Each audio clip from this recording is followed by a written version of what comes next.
പുതുക്കാട് തെക്കിത്തുറവിൽ റോഡിൽ മാലിന്യം തള്ളിയ വീട്ടുകാർക്കെതിരെ പഞ്ചായത്ത് പിഴ ചുമത്തി.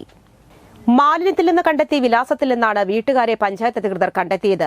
മാലിന്യം തള്ളിയവരെ കൊണ്ട് തന്നെ നീക്കം ചെയ്ത ശേഷം വീട്ടുകാർക്കെതിരെ 10,000 രൂപ പിഴ ചുമത്തുകയും വീടിന് മുൻപിൽ നോട്ടീസ് പതിക്കുകയും ചെയ്തു.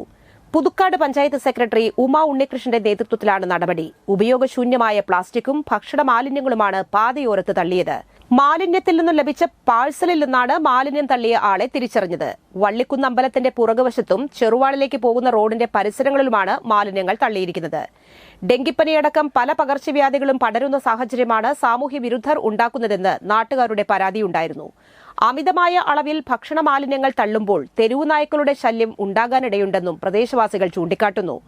മാലിന്യത്തിൽ നിന്നുള്ള ദുർഗന്ധം മൂലം മൂക്കുപൊത്തി നടക്കേണ്ട ഗതികേടിലാണെന്നാണ് യാത്രക്കാരുടെ പരാതി. സാമൂഹ്യ വിരുദ്ധ പ്രവൃത്തി ചെയ്യുന്നവർക്കെതിരെ നടപടിയെടുക്കണമെന്ന് പൊതുപ്രവർത്തകൻ വർഗീസ് തെക്കേത്തല ആവശ്യപ്പെട്ടു. നമ്മുടെ നാട്ടിൽ പകർച്ചവ്യാധികൾ വർദ്ധിക്കുന്ന കാലഘട്ടത്തില് തെക്കേ തുറവിന്റെ വിവിധ പ്രദേശങ്ങളിൽ ഇപ്പൊ ഇവിടെ ഞങ്ങൾ ലൈവായിട്ട് കാണാണ്. ഈ തുറവിന്റെ നമ്മുടെ വള്ളിക്കുന്ന് അമ്പലത്തിന്റെ പുറകില് ഈ റോഡിന്റെ തന്നെ മെയിൻ റോഡ് ചെറുവാൾക്ക് പോകുന്ന റോഡ്, ഈ റോഡിന്റെ സൈഡിലും പരിസരങ്ങളിലാണ് രാത്രി കാലങ്ങളിൽ സാമൂഹ്യ വിരുദ്ധര് ഇത്തരം വികൃതികളൊക്കെ ചെയ്യുന്നത്.